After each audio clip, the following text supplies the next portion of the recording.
Welcome back to Mrs. Barza's Reading in the Dark. We are reading Small Spaces by Katherine Arden, and we have permission from Scholastic to read, record, and upload this read aloud. So, in chapter 7, the kids are all in the bus ready to go to this farm. And Ollie thinks she sees something strange outside the bus. And when she gets to the farm, she recognizes the lady from the day before, the one with the book that she took. Let's see what happens in chapter 8. "Welcome to Misty Valley," Miss Webster called, smiling. Her face looked pleasant now, wholesomely weathered. Her eyes were calm and sane. The streaky black makeup, the tears, the skull smile were all gone. She might have been a totally different person, except Ollie recognized her long amber honey braid. The bus sighed and settled. People were clogging up the aisle. Ollie hurriedly ducked her head, coughed into her hand, hoping Miss Webster hadn't gotten a good look at her. She got off the bus and hid in a group of her classmates. Small spaces seemed to be lying extra heavy in her backpack. Maybe Miss Webster's not crazy. Maybe she's really scared of something. But what? Ollie looked around. A red farmhouse stood on the top of a little rise. Just below lay a long, low barn. Behind the barn was a slim slice of pasture, muddy and gently rolling, with a herd of dairy cows. Chickens wandered around the open spaces between the buildings, pecking. Next to the cows, a field of late sunflowers nodded in the breeze. The sound of Leith Creek came faintly to her ears, and the sun peered through the hurrying clouds, turning the leaves gold. Really nothing to be scared of.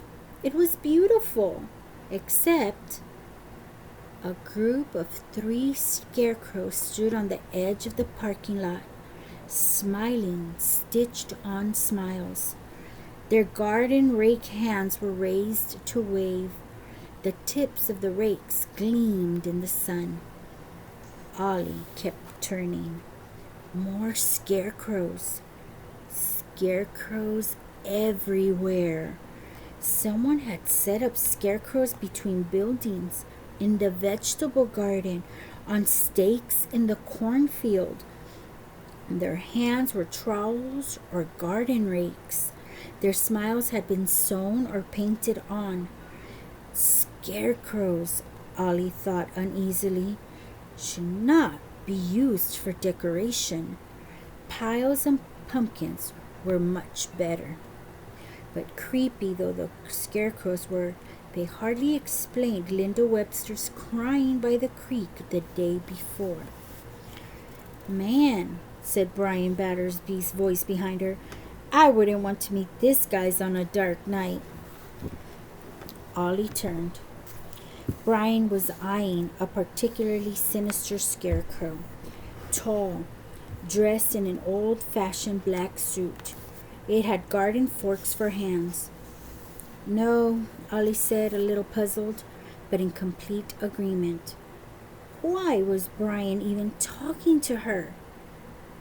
I wouldn't either. Brian grinned at her and reached up to adjust the tall scarecrow's straw hat.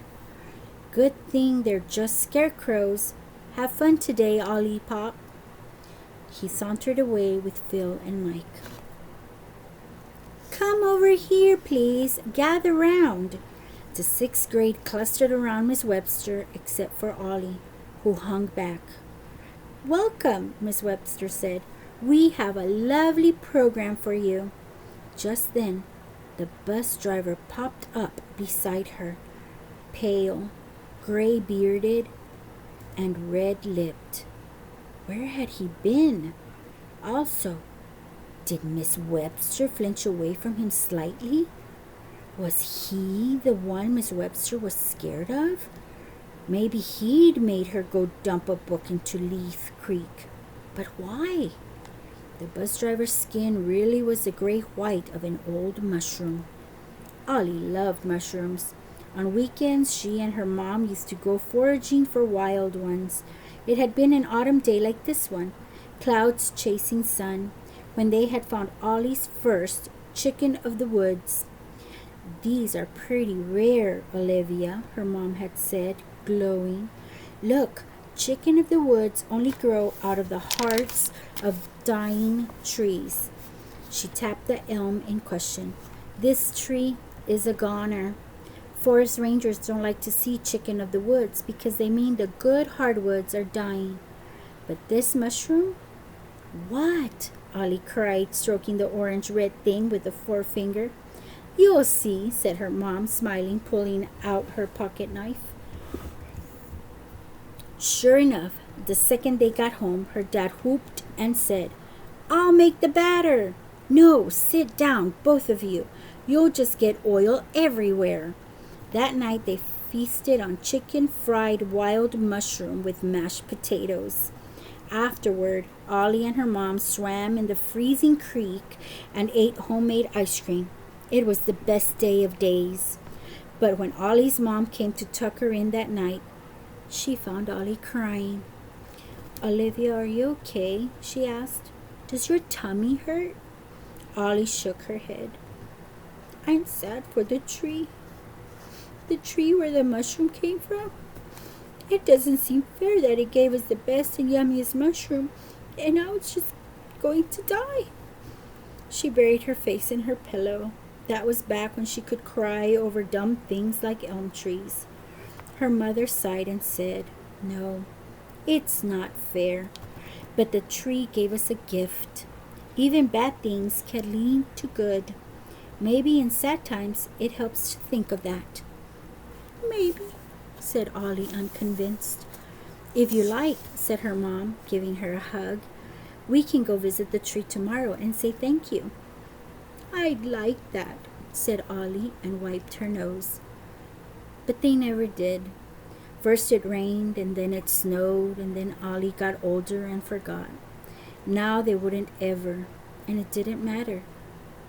Why did she even have to think of it? What a beautiful memory of her mom.